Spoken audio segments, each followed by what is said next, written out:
Before we begin, we would like to respectfully acknowledge the traditional custodians of the land on which we come from today, the Latchi Latchi and Barkindji people. We would also like to acknowledge the Dja Dja Wurrung people of Maryborough. We would like to pay our respects to the elders past, present and emerging, and extend that respect to all Aboriginal people present with us today. Hello, I'm the captain of one of Chaffey's 2022 Energy Breakthrough teams, the Dino Rangers, and here's a video encapsulating what we learned and the experiences we experienced along the way. We started our journey on July 11th, 2022. We are a group of Year 10s and our fabulous team consists of Sean, Shelby, Harmony, Zayden, Chloe, Courtney, Marcus, Caleb, Rochelle, and Chris. Our plan at the start can be seen here and was meant to organise us all the way up until camp. The first 2 weeks went without flaw and we managed to get accustomed to the class as well as research and document important data. The rest, including our guest speaker in week 5, unfortunately went off rail. At the start we went in thinking we would have to build a vehicle. Due to having so many people in our Energy Breakthrough class, we consulted our principal about the possibility of entering 2 separate Energy Breakthrough teams. Before discussing this with our principal, we had to research the cost and setbacks of getting another vehicle and come up with a solution to these issues. Once we had proved ourselves worthy of a second vehicle, we began the search to find one. Through one of our contacts, we were able to get in touch with Paul Termine, the owner of the Wimmera HPV company, and secure a second HPV at no extra cost, having them as a sponsor. Now we're going to get down to business. We split into groups consisting of science, technology, engineering, art and maths. This allowed us to focus on the main aspects of each category and focus our core strengths on what we were most confident in. We have had so much fun with this project and shall show you the development process taken on through each team. In this section, we focused on the environment, our nutrition and fitness. For our environmental research, we looked into the typical climate and topography of Maryborough. We concluded that Maryborough had an average minimum and maximum temperature of 9.5 and 23.7 in November.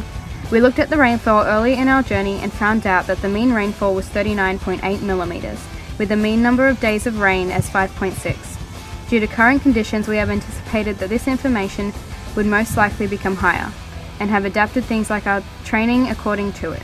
To overcome this problem, we have adjusted our planning in a short amount of time to be able to correlate with whether the weather is good or bad. We however didn't prepare for more serious weather conditions as rain and minor flooding in Madeira has increased. Our training schedule was compromised. We have also researched Maryborough and its surrounding areas to find out that Maryborough and most of the area has been flooded. We quickly realised that our performance during Energy Breakthrough would be greatly influenced by our level of fitness.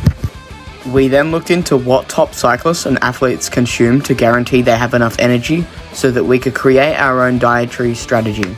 We conducted a study on cyclists' exercise regimes and the muscle groups that were crucial for lengthy bike rides. We then modified it to suit our daily lives. Then we took into account our dietary limitations, allergies and preferences. We also managed to find a significant amount of items that we planned on purchasing and had a small part of our team plug it into a spreadsheet where we coded a simple program to calculate costs, income and excess cash, and then update it if we added something or took something away. In order to make sure that everyone is putting their safety first, we took into account the OH&S standards for our trip from Mildura to Maryborough, as well as the limitations for our staff, students and our HPV. Then, we modified our HPV to comply with EBC's and OH&S's regulations. For engineering, a lot of the process was figuring out how our vehicle worked and how to get everything to run smoothly. When we first received our vehicle, it had not been used in a while and had crashed prior to us obtaining it.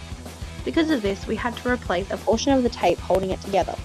It also seemed like turning in the vehicle was hindered by the edge, so we did our best to push this out. Along with those main things, the problem we came across was adjusting the bar so that everyone could pedal. The reason this was so difficult is that to accommodate for our shorter riders, we had to push the bar back. However, this would cause the chain to drag on the ground seeing as our main gears were attached to it. To fix this, we simply kept adjusting it until we reached a sweet spot. Our HPV has a rather simple design, maximising our aerodynamics while minimising the wind resistance we take, whilst remaining compact and practical enough to squeeze through should we need to overtake. In this sector, we focused primarily on the development of the t-shirt design of our team.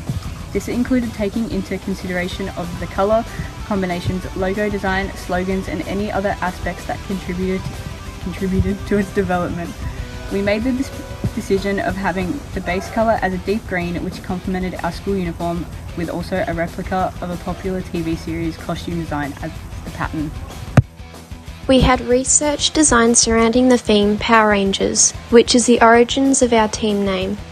We came to the decision of using the Mighty Morphin Power Rangers 1993 to 1996 adaptation of the different costumes. This adaptation was bright, bold and accented in a white diamond pattern across the front and back. We incorporated this same pattern onto our shirt design. With representing our school, Chaffey Secondary College, we of course included our school's logo on the shirt and sponsorships, along with the names of our team members and attending staff on the day.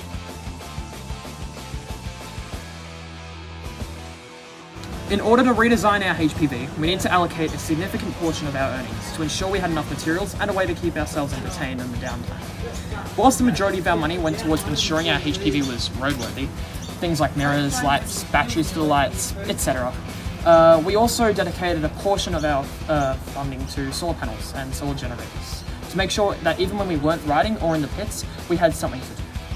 We worked out the distance of the track and estimated how many laps we could do on this track. This allowed us to come up with something of an idea as to when we need to tag out and rest. Now it was time to finish designing our HPV. We started off by applying a green vinyl to the entirety of the outside to make it match our shirts. When applying the vinyl, we purposely created ridges and bumps along the outside to give the illusion of a rough texture of dinosaur skin. Then we applied a reflective vinyl along the outermost edges of our HPV. Once these tasks were completed, we then reinforced our ventilation system as it had previously collapsed, as well as getting our HPV's windshields as visibly clear as we could. This included sanding and buffing out scratches and other imperfections that were present on the HPV. We also rewired our horn and lighting system and ensured that they worked. We all worked very hard to get this project completed and ensure that we had the best chance at winning Energy Breakthrough Challenge. Although we may not win, we thoroughly enjoyed the process of overcoming the challenges as they were thrown our way. We wish we would have had a whole year to work on this project instead of just a semester, not only because we would have been able to modify and design our HPV more thoroughly, but we would have been able to have more fun overall. Overall, we are so grateful to have had this opportunity to participate in the Energy Breakthrough Challenge. We loved working collaboratively together as a team, and in the meantime strengthening the relationships within our Year 10 cohort. Thank you, and we hope you enjoyed our video presentation.